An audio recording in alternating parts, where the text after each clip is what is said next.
superstar.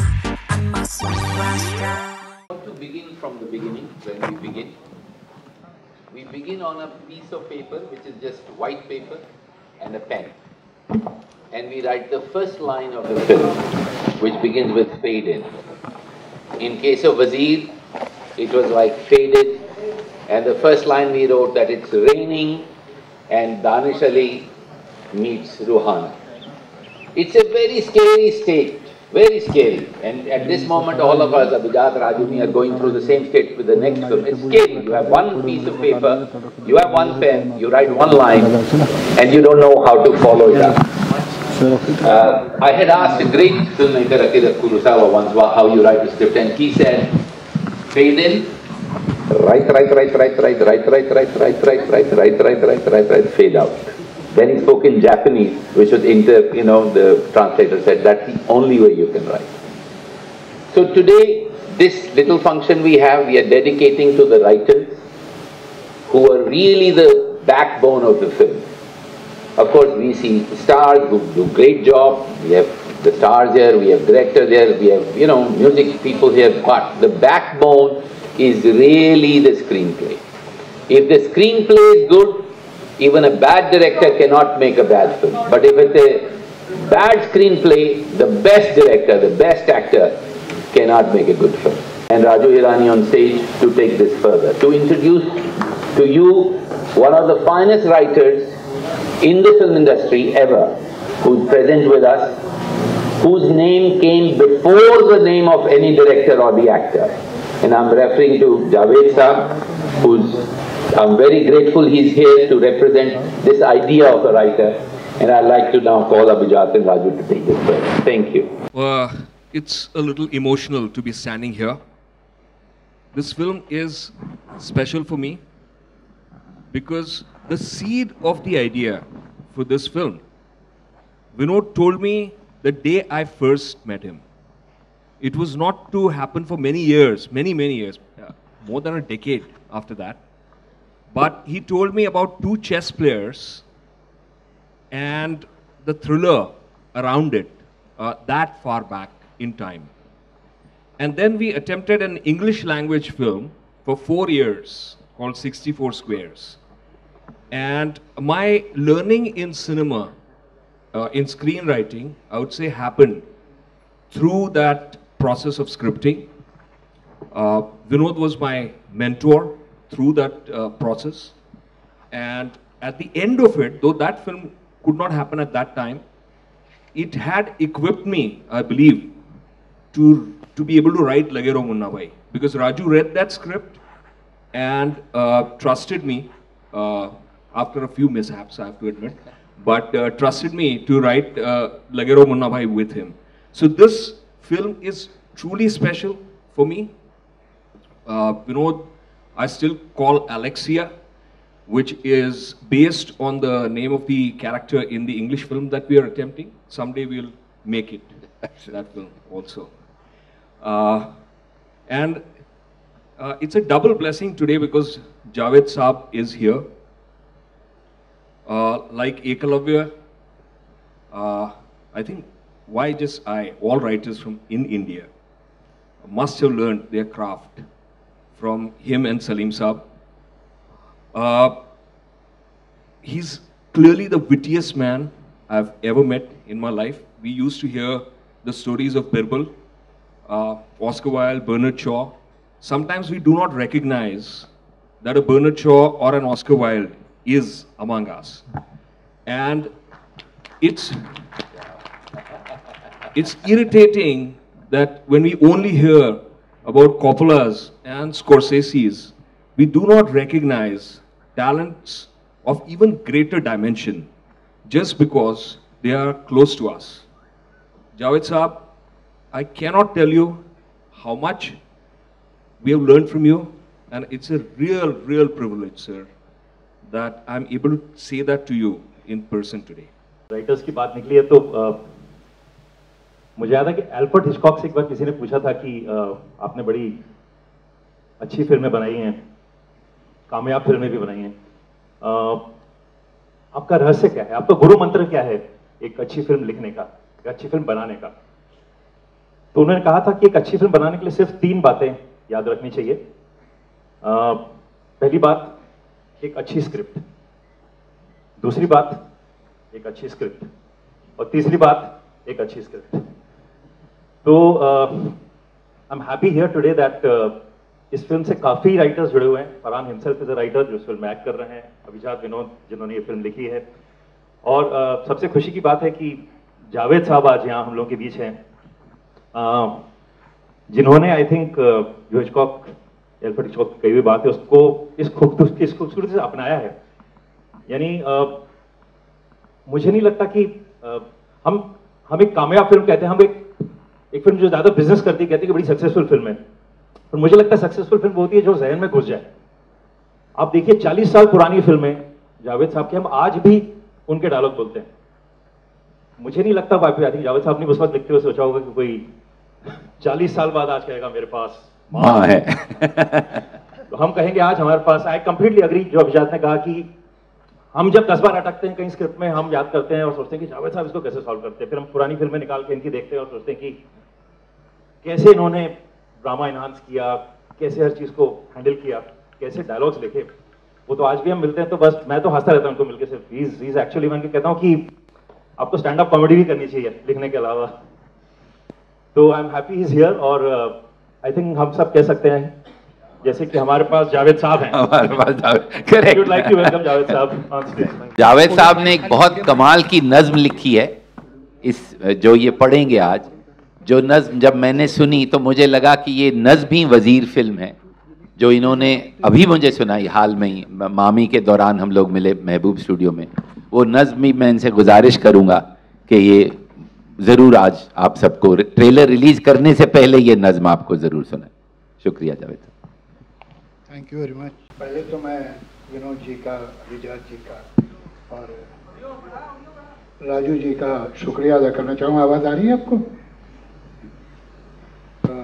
For this very kind and generous compliment which in all honesty I don't deserve. इस हद तक तो नहीं।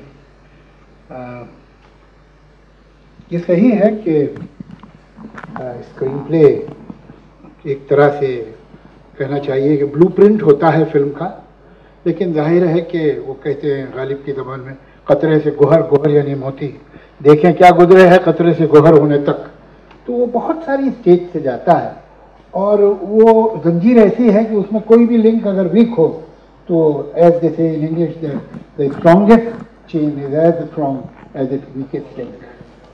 तो वो चाहे डायरेक्टर हो या कैमरामैन हो या एडिटर हो या अल्टीमेटली सेंटर फॉरवर्ड टीम का जो होता है वो एक्टर होता है, जो अल्टीमेटली गोल पास करके उसे दी जाती है डी में और वो किक करता है गोल में। तो कहीं भी अगर कोई कमी हो तो वो कमी दिखाई देती है। और कभी कभी होता है सही टीम बैठ जाती हैं, एक ऐसा प्रोड्यूसर जो तैयार है अच्छी फिल्म बनाने के लिए किसी भी कॉस्ट पे, ज़्यादा नाकतोल के अच्छे काम नहीं होते हैं। थोड़ी सी दीवानगी, थोड़ा सा इरेशनल एटीट्यूड भी चाहिए होता है, जुनून जिसे कहते हैं। एक डायरेक्टर जो कंट्रीब्यूट कर रहा है, जो समझ रहा है और बात को आगे ले जा रहा है, बजाय इसके कि उसे पीछे खींच रहा हो। एक एक्टर, मैं बहुत एक्टर्स को भी बहुत मानता हूँ। ये ख्याल है, कुछ लोग ऐसा समझते हैं कि दी ज़्यादा पपेट्स के भैया आपने उन्हें वर्ड दे दिए, बता दिया जहाँ खड़े होगे वहाँ तक चलोगे, ये मूड है, ये डायलॉग है, बोल दो। मुझे ऐसा नहीं लगता। मुझे ऐसा लगता है कि वो डायरेक्टर हो जो कि कैमरा के सामने नहीं आ रहा, या एक्टर हो जो कैमरा के सामने, उनके एस्थेटिक सेंस क्या है, उनकी अपब्रिंगिंग क्या है, उनकी सेंसिबिलिटी क्या है, सेंसिटिविटी क्या है, उनका टेस्ट क्या है लाइफ में, वो सब का सब फिल्म में दिखाई देता है। वो किस क्लास को बिलोंग करता है वो डायरेक्टर। आपको वो फिल्म आप बना रहे हो किसी भी सब्जेक्ट पे, मगर उसके अंदर कोई छोटापन अगर है, कोई मैल है, तो उस फिल्म में दिखेगा। अगर एक्टर जो है उसको आप कोई भी रोल दे दिए लेकिन उसमें सोफिस्टिकेशन नहीं है, वो नहीं दिखेगा। उसके अंदर सेंस ऑफ डिसेंसी कम है तो वो दिखाई देगा। ये पॉसिबल नहीं है, कोई भी डायलॉग उस क्रूडिटी को रोक नहीं पाएगा। तो अच्छी फिल्में जब बनती हैं तो कुछ ऊपर से नीचे तक सही पत्ते बैठ जाते हैं, कभी कभी होता है। मुझे खुशी कि हमारी ज़िंदगी में कई बार ऐसा हुआ। बाकी ये कि जहाँ तक ये क्लब का ताल्लुक है, मैं तो ज़िंदगी में कभी कोई मैंने स्क्रीन प्ले पे आज तक किताब नहीं पढ़ी, how to write a screenplay, मगर मैंने ज़िंदगी में भी कोई किताब नहीं पढ़ी हाउ टू लिव हैप्पीली, तो लेकिन फिर भी जिंदा हूँ। तो ये you don't learn shooting by mail, you learn by doing it. वो ऐसा है कि स्विमिंग तो आपको पूल में उतर के ही आती है, उससे पहले सीख लें फिर पूल में जाएंगे, ऐसा नहीं होता है। तो जहाँ तक जो यकलव्य की बात है, यकलव्य ने तो अंगूठा काट के अपना दे दिया था, मगर ये दोनों तो ऐसी फिल्में बना रहे हैं कि मुझे ऐसा लगता है हर फिल्म मुझे अंगूठा दिखाती है। They are making such brilliant film, और मैं समझता हूँ ये एक ऐसी टीम है।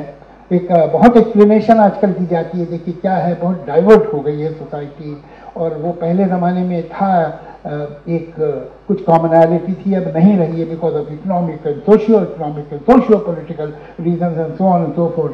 तो इस वक्त एक फिल्म बनाना जो क्रॉस सेक्शन ऑफ सोसाइटी को लगे ठीक मुश्किल है।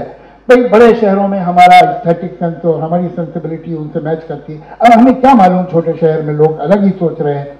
ये सब बहाने हैं, और इन बहानों में कितना दम नहीं है इसका सबूत इन लोगों की फिल्में हैं। ये भी तो इसी वक्त में फिल्म बना रहे हैं। क्या वजह है कि इनकी film cross section of society को अपील करती है, वो चाहे इंटेलेक्चुअल हो, चाहे बहुत ही लेमैन हो। वो फिल्में जो हैं, चाहे थ्री इडियट्स हो या ये पन्ना भाई की फिल्में हो, किस तरह से somewhere these people have they are on the same page with the whole society, and if I may say so they are the only ones. तो ये तो बहुत इज्जत की बात है, और मैं तो ये मुझसे कह रहे हैं कि इन्होंने मुझसे सीखा है, शायद कभी सीखा होगा, लेकिन अब तो वक्त ये है कि मैं इनसे सीखूं, और ज़रूरी है। वो कोई भी जनरेशन जो अपनी अगली जनरेशन से नहीं सीख सकती, वो ऑब्सोलीट हो जाती है। ये ख्याल कि मैं किसी से पहले पैदा हुआ हूँ इसलिए मुझ में ज़्यादा अकल है, तो फिर ये मुझे मानना पड़ेगा कि जितने लोग मुझसे पहले पैदा हुए थे उनमें मुझसे ज़्यादा अकल है, और ये मैं मानने को बिल्कुल तैयार हूँ।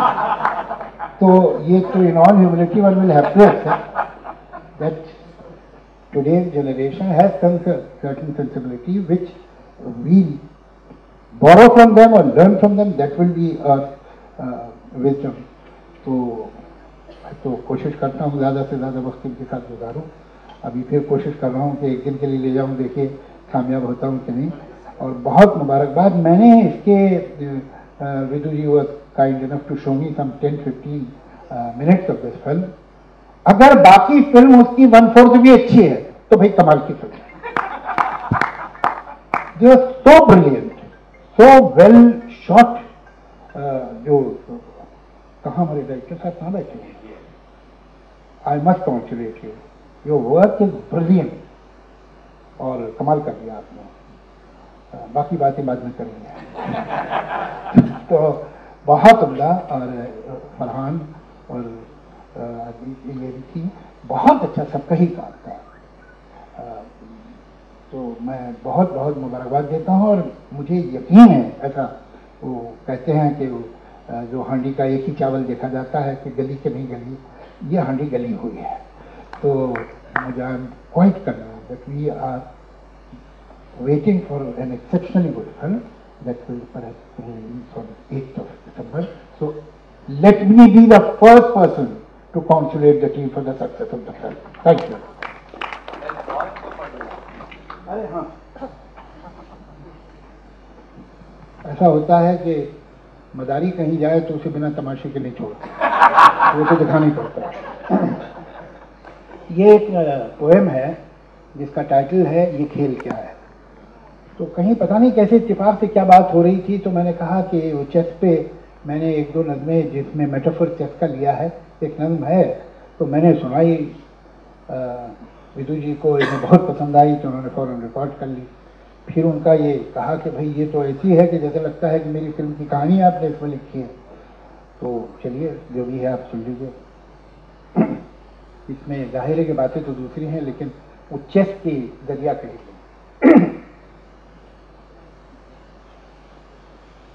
ये खेल क्या है। मेरे मुखालिफ ने चाल चल दी है और अब मेरी चाल के इंतजार में है। मेरे मुखालिफ ने चाल चल दी है और अब मेरी चाल के इंतजार में है। मगर मैं कब से सफ़ेद खानों स्याह खानों में रखे काले सफ़ेद मोहरों को देखता हूँ। मैं सोचता हूँ ये मोहरे क्या है। अगर मैं समझूं कि ये जो मोहरे सिर्फ लकड़ी के हैं, खिलौने हैं, तो जीतना क्या है, हारना क्या, न ये जरूरी न वो है। अगर खुशी है न जीतने की न हारने का ही कोई गम है, तो खेल क्या है। मैं सोचता हूं जो खेलना है तो अपने दिल में यकीन कर लूं, ये मोहरे सचमुच के बादशाह हो वजीर, सचमुच के है प्यादे, और इनके आगे है दुश्मनों की वो फौज रखती है जो कि मुझको तबाह करने के सारे मंसूबे सब इरादे। मगर मैं ऐसा जो मान भी लूं तो सोचता हूं ये खेल कब है। ये जंग है जिसको जीतना है, ये जंग है जिसमें सब है जायज। कोई ये कहता है जैसे मुझसे ये जंग भी है ये खेल भी है, ये जंग है पर खिलाड़ियों की, ये खेल है जंग की तरह का। मैं सोचता हूं जो खेल है इसमें इस तरह का उसूल क्यों है कि कोई मोहरा रहे कि जाए, मगर जो है बादशाह उस पर कभी कोई आंच भी ना आए। वजीर ही को है बस इजाजत कि जिस तरफ भी वो चाहे जाए। मैं सोचता हूं जो खेल है इसमें इस तरह का उसूल क्यों है। प्यादा जो अपने घर से निकले पलट के वापस न जाने पाए। मैं सोचता हूं अगर यही है उसूल तो फिर उसूल क्या है। अगर यही है ये खेल तो फिर ये खेल क्या है। मैं इन सवालों से जाने कब से उलझ रहा हूं। मेरे मुखालिफ ने चाल चल दी है और अब मेरी चाल के इंतजार में है। I'm a superstar. I'm a superstar.